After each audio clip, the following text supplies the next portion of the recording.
Today's lecture is devoted to the notion of presupposition. Presupposition is a term we use when we want to refer to the idea that speakers assume certain information as already known to both of them.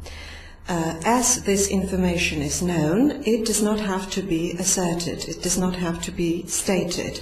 In other words, we may call this information presupposed knowledge.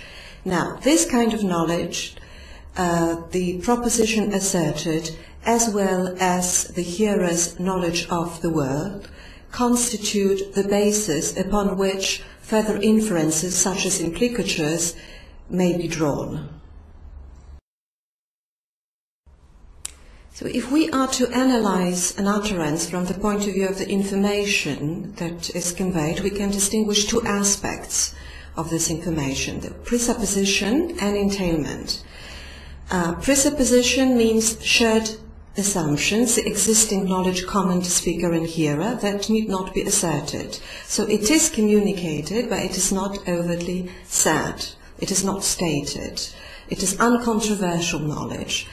And on the other hand, there is an entailment, or a number of logical consequences of what has been asserted.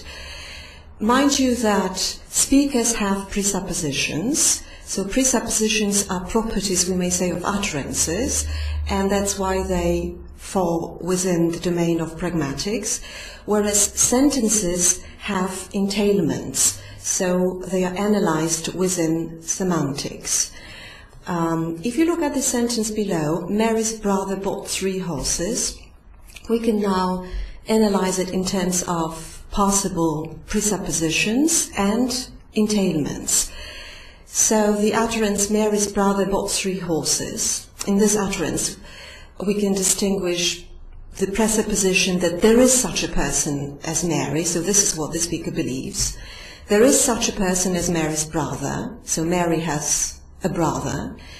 The speaker may also entertain some more specific presuppositions, which do not have to be true. So all presuppositions entertained by the speaker may all be wrong.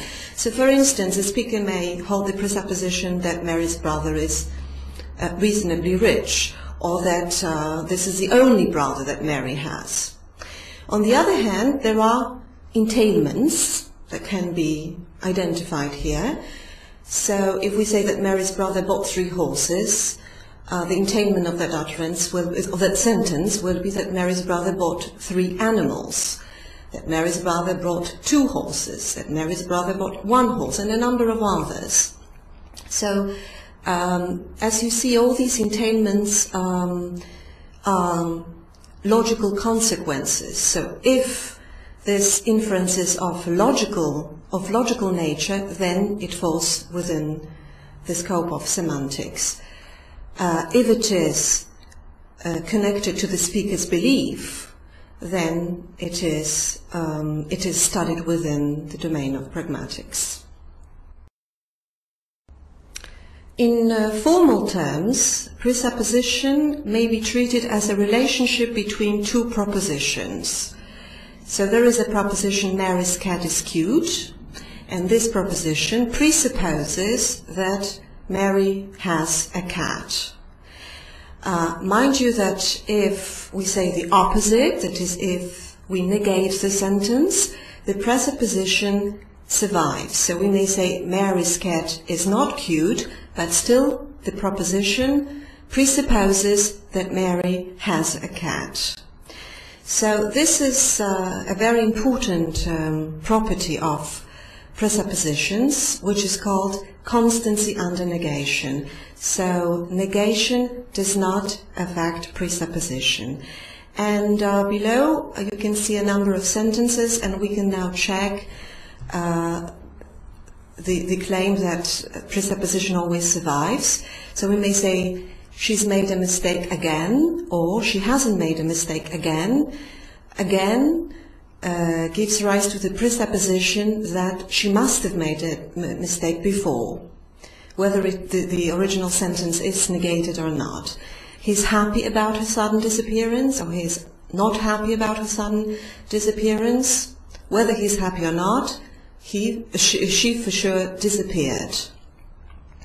My husband does not like it, or my husband likes it. The audience is quite likely to believe that there is such a person as my husband. Everybody knows that he is dishonest, or everybody does not know that he is dishonest. Whether we know it or we do not know it, he is dishonest. Presuppositions have been associated with a large number of words or grammatical structures that are responsible for them. So a particular linguistic form always gives rise to a particular presupposition. These linguistic forms are called presupposition triggers. If so, we may say that the occurrence of presupposition is predictable, that whenever a particular word occurs in a sentence, then the presupposition follows.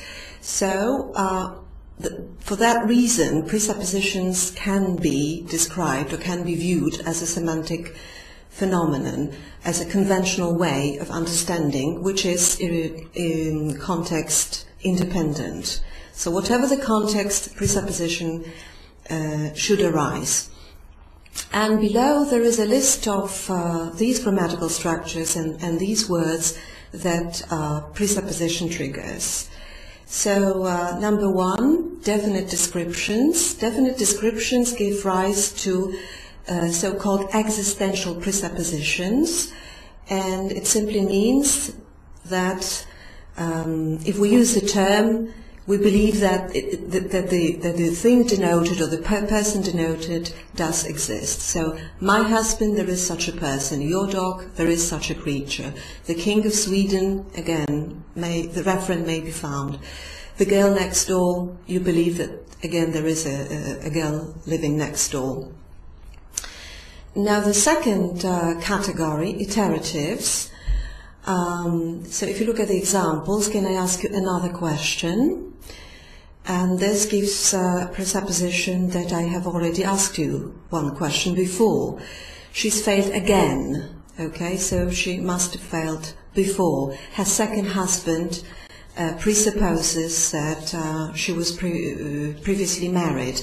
Actually, there are a number of words that, or structures that can be classified as iteratives. So anymore, for the ninth time, restore, that is just the prefix re attached to verbs. So all these represent iteratives. Now, the next category, WH questions. So if I ask a question, who's there? The question presupposes that there is someone. I expect that there is someone. Again, when shall we meet presupposes that that we will meet is beyond any doubt. The problem is when. Who keeps the gate presupposes that someone does. Why did Susan give Oxfam a donation presupposes that Susan did indeed give a donation to Oxfam. Now the question is why. Some further examples of presupposition triggers. Embedded WH questions, that's obvious. So, I wonder what you're thinking about. Presupposes that you are thinking. I would like to know how he escaped our hands. Presupposes that he did escape our hands. Then alternative questions. Is Newcastle in England or in Australia? Presupposes that Newcastle is to be found either in England or in Australia. Is Canberra the capital of Australia or New Zealand? Again, presupposes that it must be the capital either of Australia or New Zealand, so the choice is limited. Another category is constituted by the so-called change of state predicates, change of state verbs. So again, a list is pretty long. Here there are just a couple of examples. You should begin jogging. So if begin presupposes that you did not jog before. We have to continue studying economics presupposes that we actually started studying economics sometime before. Stop talking presupposes that you have talked so far. Give up smoking presupposes that you have smoked so far. And then if you look, if music be the food of love, play on. So play, the preposition on presupposes that that someone has been playing so far. So this is just a meaning of continue. So some other verbs such as cease, for instance, may also represent the category carry on, finish, leave, arrive. So all these represent change of state predicates. Another category, implicative verbs.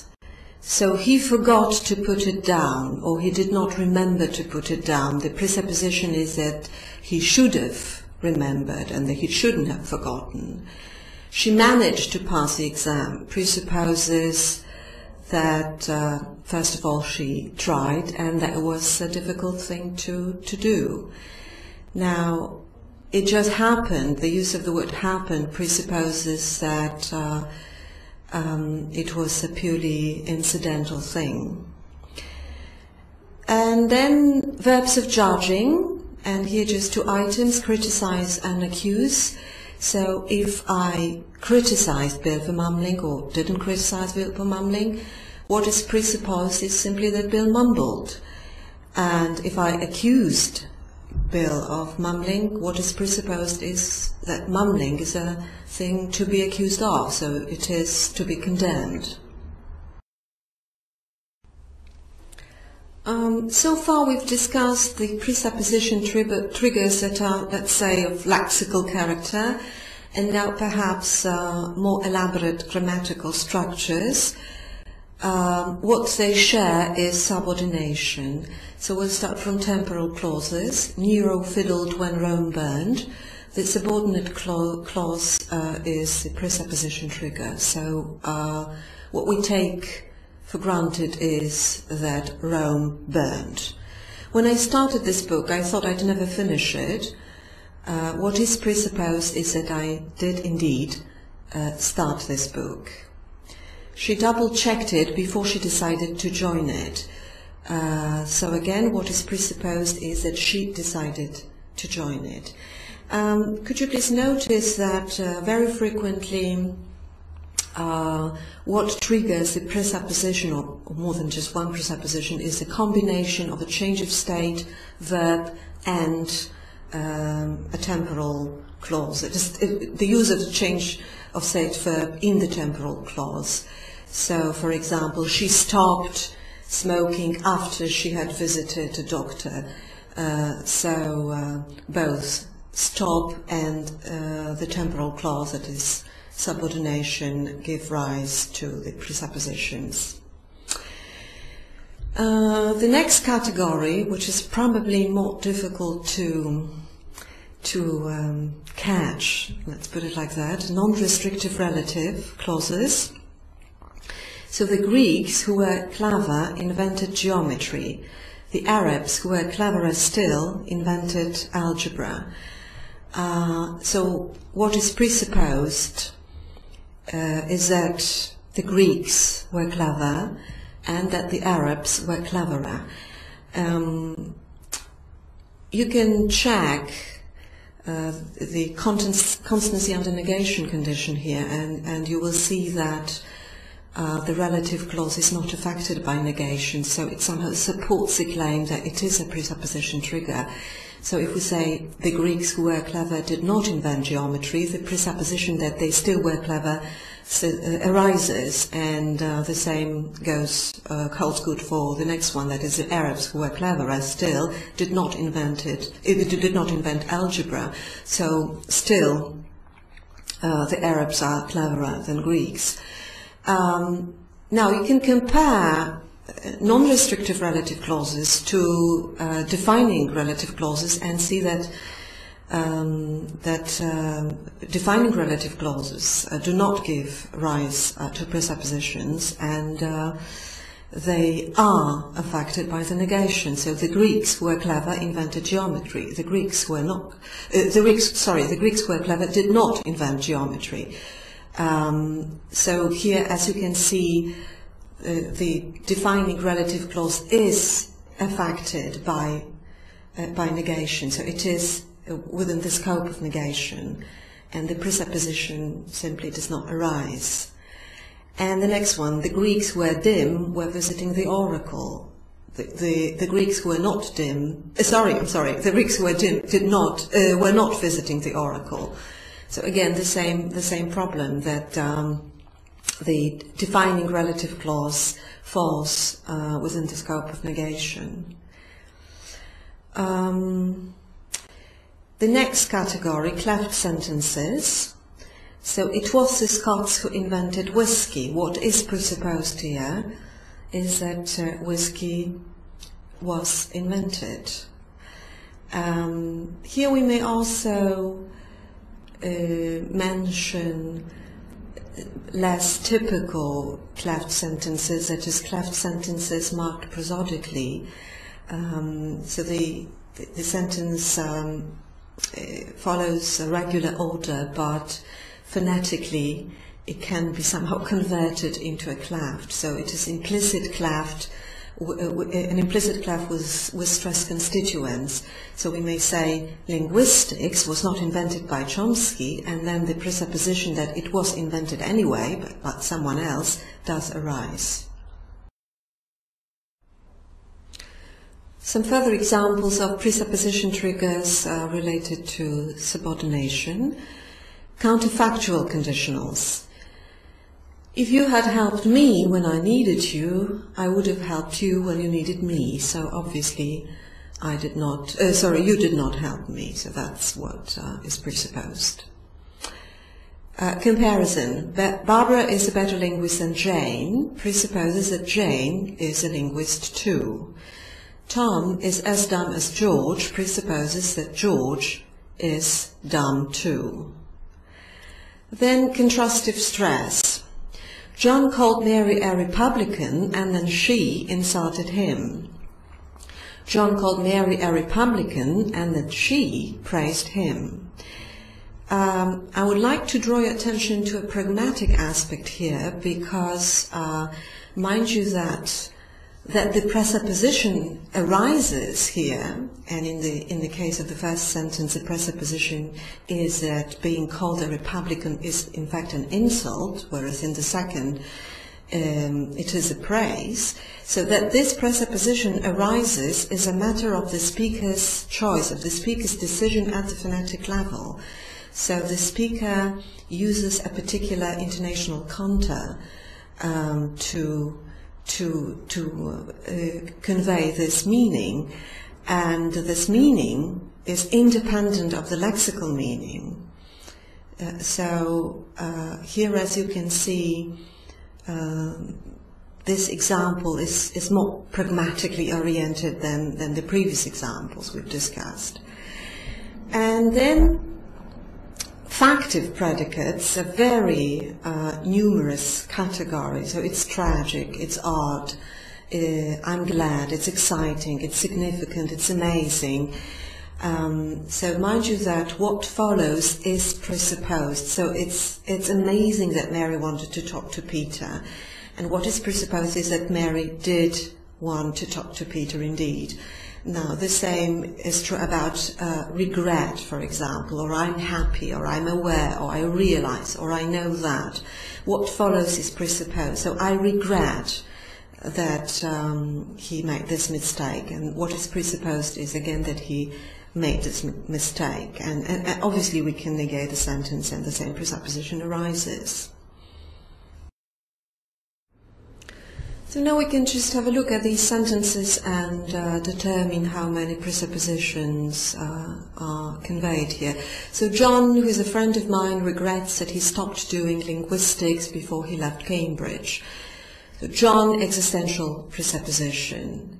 John is a friend of mine. Then this is a presupposition triggered by the non-defining relative clause. Regrets, this is a factive predicate. So what follows is presupposed that he stopped doing linguistics. Then could you please notice the use of the change of state verb stop. So if he stopped doing linguistics, what is presupposed is that he had been doing linguistics before. now, before he left Cambridge, presupposes that he had studied there for some time. Now, one of the former prime ministers who was removed from office by her colleagues is glad that she started taking notes when allowing exports to Iraq. So, former is an iterative, so there must have been, so there are some other prime ministers following the former prime minister. Now, Prime Minister existential presupposition, who was removed from his office, this is the presupposition triggered by the non-defining relative clause, is glad, is the factive presupposition, started again, a change of state verb, and when allowing exports to Iraq, so this is a temporal clause. So she allowed exports to Iraq is presupposed. Obviously, colleagues, her colleagues is a definite description, so it gives rise to the existential presupposition as well. My friend didn't bother to open a bank account until she started to earn money. Again, my friend existential. Bother, implicative verb, so bother presupposes that it was troublesome. Open, again, change of state verb, and until subordination, and then started change of state verb again. So a number of presupposition in one sentence. So far we've presented presupposition in a fairly conventional way, that is, we can always point to a word or to a grammatical structure that triggers a presupposition, that is responsible for that presupposition, which means that whenever the word occurs, the presupposition follows. So presupposition seems to be a semantic phenomenon, because it is associated with it represents a conventional meaning, and it can be described in terms of certain formal properties. So one of the formal properties that we've already discussed is constancy under negation. So presupposition survives where entailment cannot. So obviously, if you compare two sentences, one is affirmative and the other is negative, there are two different entailments but the same presupposition. But this is not the only situation when a presupposition survives where the entailment cannot. So another one, let's just embed a sentence under a modal, or let's embed a sentence under the scope of the logical operator and see whether the presupposition survives or not. So the original sentence is, the thieves were caught again. You can easily recognize an imperative here, again. So the presupposition triggered is that the thieves had been caught previously. Now, if you look at the next sentence, it is possible that the thieves were caught again, or the thieves should be caught again. Deontic modality here. Now, epistemic modality in it is possible that the thieves were caught again. Obviously, the entailments are completely different if you compare these three sentences, but the presupposition is still the same, so the presupposition survives. It is possible that the thieves were caught again. We do not know that for sure, that they were caught this time, but they certainly had been caught previously. And the thieves should be caught again, so we know that they were not caught, but what we know is that they had been caught previously again. And then the same sentence under the scope of the logical operator. If the thieves were caught again, our inspector will get an honorable mention. Again, we do not know whether they were caught this time, but they had been caught previously. Either the thieves were caught again, or our inspector will be losing his job. The same thing. So the conditional and then disjunction, two different logical operators, but the same presupposition. So, as you can see, it seems that presupposition can be described in formal terms.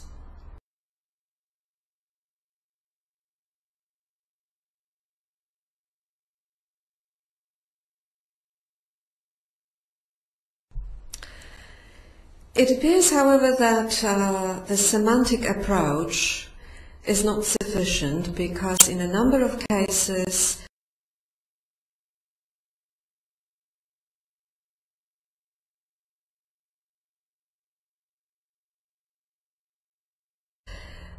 presupposition does not arise where it is expected.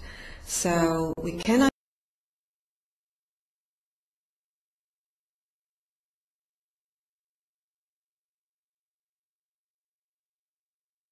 identify a typical presupposition trigger, but nevertheless presupposition does not arise. So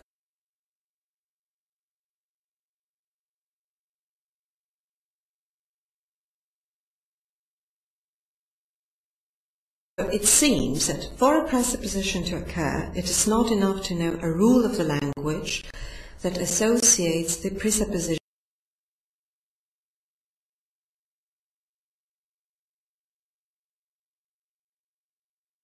with a particular word or grammatical structure.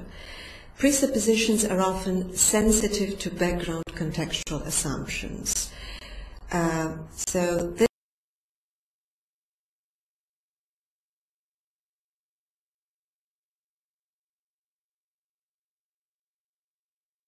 this means that presuppositions are in fact context dependent. So they are not purely semantic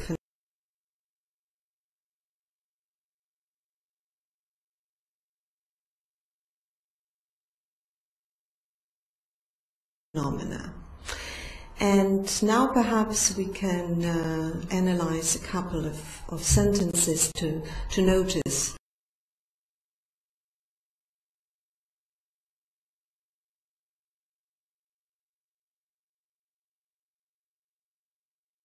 this problem with presuppositions. So if you look at the first sentence, he suffered a series of illnesses before he made a will. So a typical subordination, typical temporal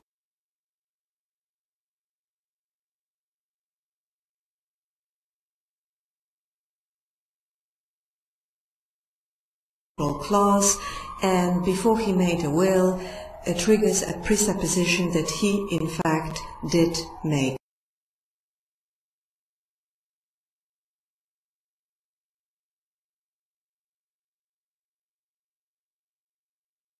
a will.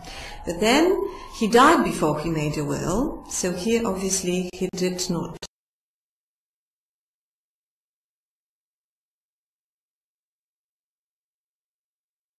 manage to make a will. So here the meaning is recovered as a result of bringing together a linguistic form and an understanding of the world, so our knowledge of the world. You might be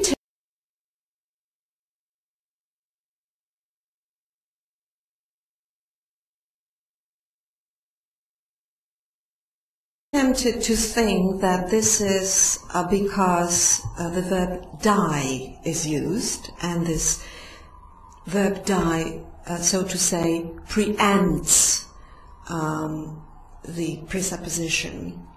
But it is not so. If you look at the examples below, he suffered a lot of pain before he reached the hospital. Again, the temporal clause gives rise to the presupposition that he reached the hospital. He died before he reached the hospital. Again, the presupposition that he reached the hospital arises. So as you can see, the lexical meaning of the conventional meaning of the verb die does not mean preempting here the presupposition. So the presupposition is not precluded. Now, if you look again at the next sentence, she left before she ate her cake. So here two readings are possible. So the first reading is that she ate her cake, and the second reading is that she did not eat her cake. Theoretically, subordination, I mean the temporal clause, should trigger the presupposition that she ate her cake, but it is less likely, and I would like to draw attention to possible forms such as she left before she ate her cake at all. And mind you that at all is negative polarity item, and negative polarity item is used only in negations, which suggests here that the intended presupposition that the speaker had in mind when producing that utterance was that she did not eat her cake. And the same is true for the gerund, that is, she left before eating her cake. And again, theoretically, two presuppositions possible, two readings, not two presuppositions, but two readings possible, but in fact, negative, more likely that she left before eating any of the cake at all. So it is a different presupposition than expected. So we may say that presuppositions are sensitive to our background assumptions and to the speaker's beliefs.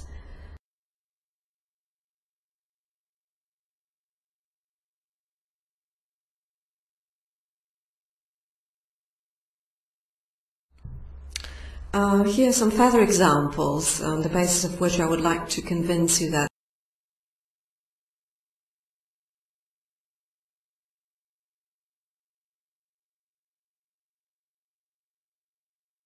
presupposition is in fact a pragmatic phenomenon. It is pragmatically conditioned, so it is context sensitive. And here I may appeal to non-linguistic knowledge to determine whether or not to allow the presupposition. And if you look at this sentence, although he hasn't taken his driving test, he's already regretting failing it. It is a fairly acceptable sentence, and the presupposition after a typical factive predicate regret simply does not arise, because the context does not allow it to arise. Now, the next two are a bit more demanding on your part, so because I want you to notice that in one of them the presupposition does not arise, whereas in the other it does. So, and it is a matter of non-linguistic knowledge, so it is a matter of the context of the pragmatic inference. So, if the Vice-Chancellor invites Simone de Beauvoir to dinner, he'll regret having invited a feminist to his table. Now, if we remember that Simone de Beauvoir is a feminist, then Simone de Beauvoir is co-referential with the feminist from the second part of the sentence. And then the presupposition after the factive predicate regret simply does not arise, because it is a still open problem that he may decide to invite her, but it has not as yet been decided, okay? So the presupposition simply does not arise. On the other hand, if you look at the next sentence, if the Vice-Chancellor invites the US President to dinner, he'll regret having invited a feminist to his table, then the US President is not co-referential with a feminist, so these are two different persons. And it means that the Vice-Chancellor has already invited a feminist, and now he faces the decision whether to invite the US President or not. And if he invites the US President, he will regret having already invited a feminist, because, I don't know, they may argue about something. But anyway, the Vice-Chancellor has already invited a feminist. So the presupposition, the typical presupposition triggered by regret, does arise in this case. So one more time you can notice that presuppositions are sensitive to background assumptions, to contextual knowledge.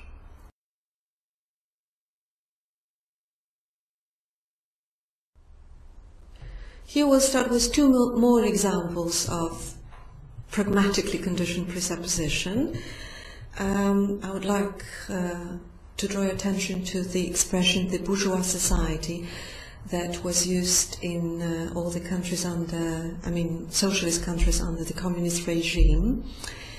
It was the term coined, I believe, by Marxist ideology, and whenever philosophers from socialist countries visited England and used these expressions, they somehow puzzled the audience because the British colleagues had no idea what they were talking about.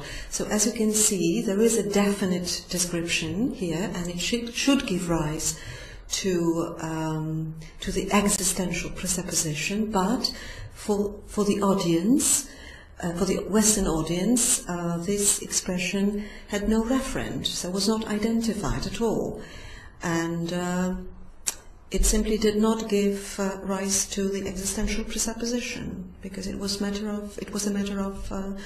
of their knowledge, pragmatic knowledge. And the next sentence, at least we won't have to give up sex. And give up, you can recognize easily as a change. You can recognize it as a change of state verb. So to give up sex presupposes that we have had sex so far, that we have enjoyed it. But it was actually uttered by a Catholic priest making some comments upon some unwelcome changes in the Catholic Church, and pointing to one possible advantage of the changes, so one silver lining on the cloud. And obviously in that context, the presupposition that they have had sex so far, they have enjoyed sex, does not arise. So in a number of cases, it is a matter of the speaker's beliefs. And mind you that it is also the matter of speaker choice. The speaker may decide whether to, for instance, give a phonetic realization that is overt realization to the presupposition. So, for instance, if you look at the sentence, they returned to the place they had left. Returned is an iterative, and it presupposes that you are back to the place that you've left. So actually the part of that sentence, the last part of the sentence, is not necessary at all, but nevertheless it is a correct sentence, so the speaker simply chose to verbalize it like that. Now if you look at the next one, sorry for any delay, which is a road sign. So there are some road works, and if you, as a driver, if you are not detained, then you may think, oh, how nice, how courteous it is of the authorities to be sorry, to apologize.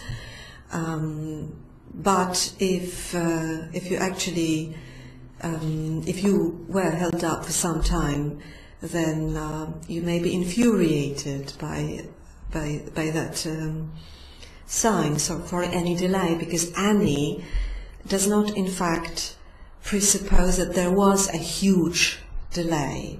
So it is just a matter of the speaker's choice.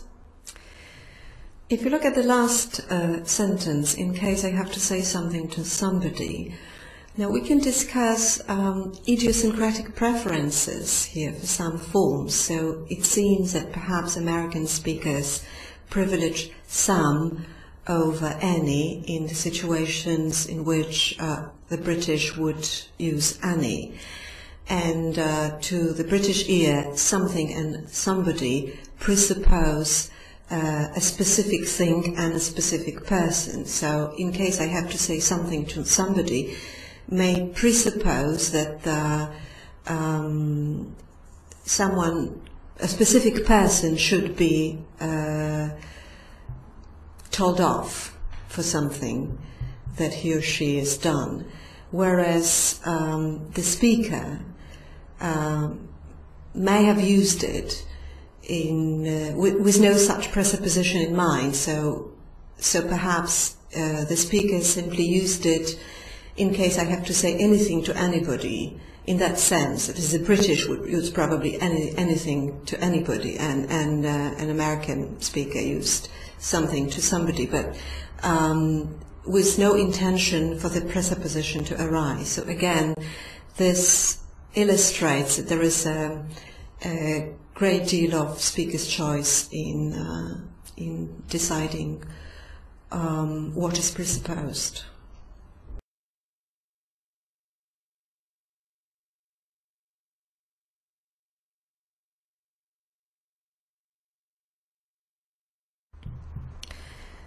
Divisibility is the term pragmaticians use for cancelability. So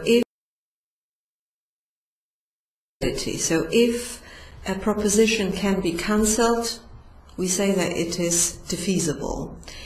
And if now presuppositions are conventional meanings, they should not be divisible, because by definition no entailment can be denied or cancelled without giving rise to a contradiction. And you remember we discussed constancy under negation, and it seems that as presupposition survives negation, it cannot be cancelled. But in fact, in everyday communication we come across numerous examples in which presupposition is either cancelled or suspended. And here you can analyze the sentences. I didn't criticize Bill for mumbling, not that he did anyway, so this is cancellation of the presupposition that Bill mumbled. Or, alternatively, I didn't criticize Bill for mumbling if that's what he was doing, and this is a suspension.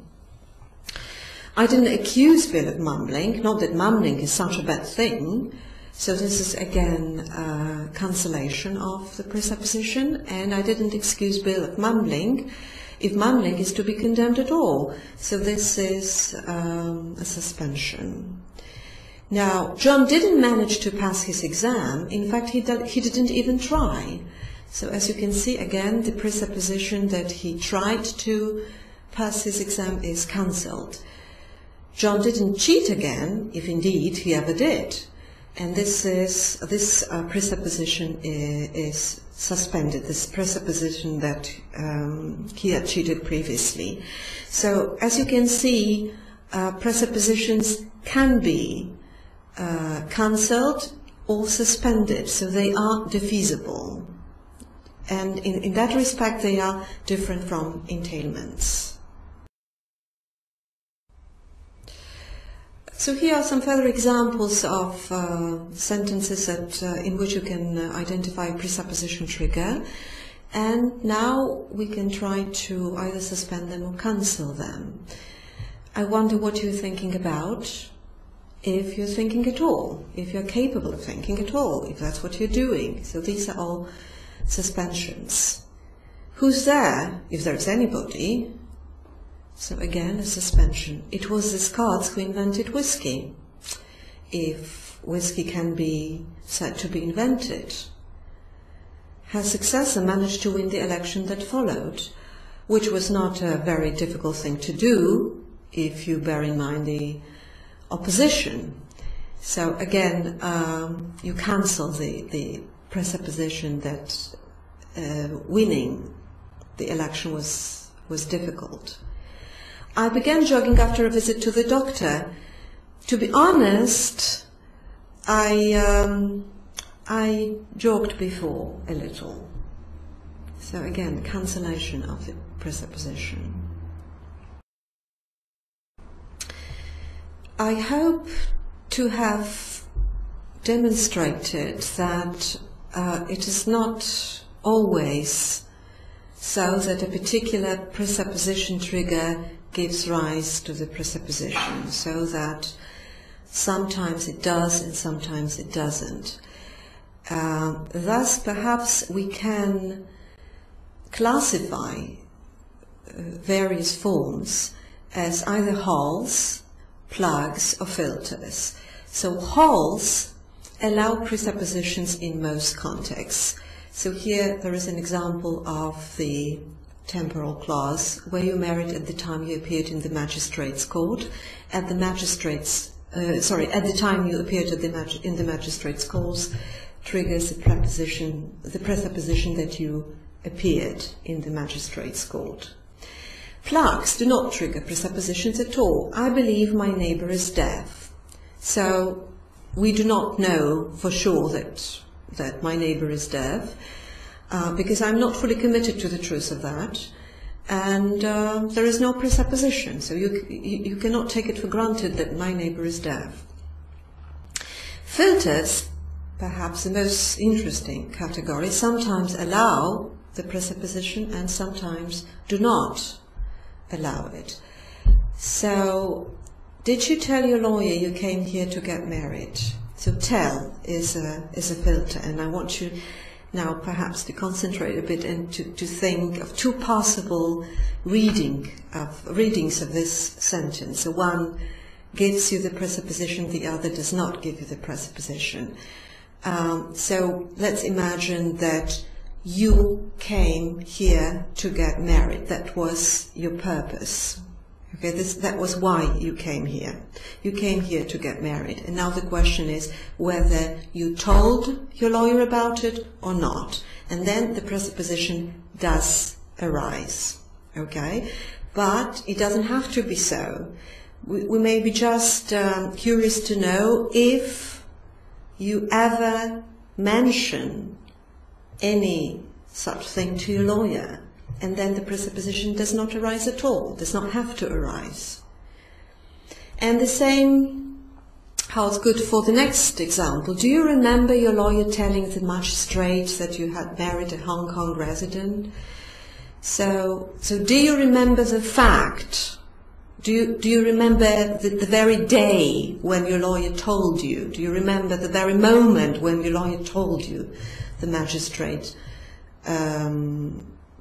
that you had married a Hong Kong resident? And then obviously the presupposition does arise. And alternatively, you may understand this as, do you remember any event like that? In which case the presupposition simply does not arise.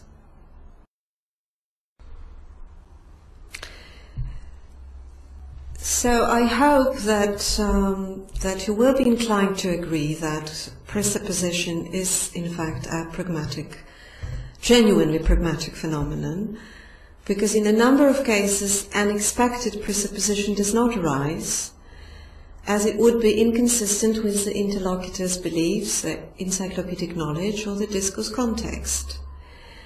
Semantic presuppositions are pragmatically licensed by the discourse context, and their occurrence depends upon the speaker and hearer achieving a degree of intersubjectivity. So presuppositions should be thought of as potential. They become actual when intended by speakers, to be recognized as such within utterances. And finally, I would like you to consider the following example. What is he doing in the parking lot? He's looking for his car or something. The expression his car triggers the existential presupposition that there is such a thing as his car. So in other words, he has a car, he's in possession of a car. But the speaker is not fully committed to the truth of his proposition, and is not fully committed to the presupposition. So this is a potential presupposition, but it is not held as a strong assumption, and the speaker wants to signal that, and that's why he uses this hedge, his car or something. So I believe it is obvious now that it is the speaker that conveys presuppositions, and the presuppositions are not properties of sentences. Thank you for your attention.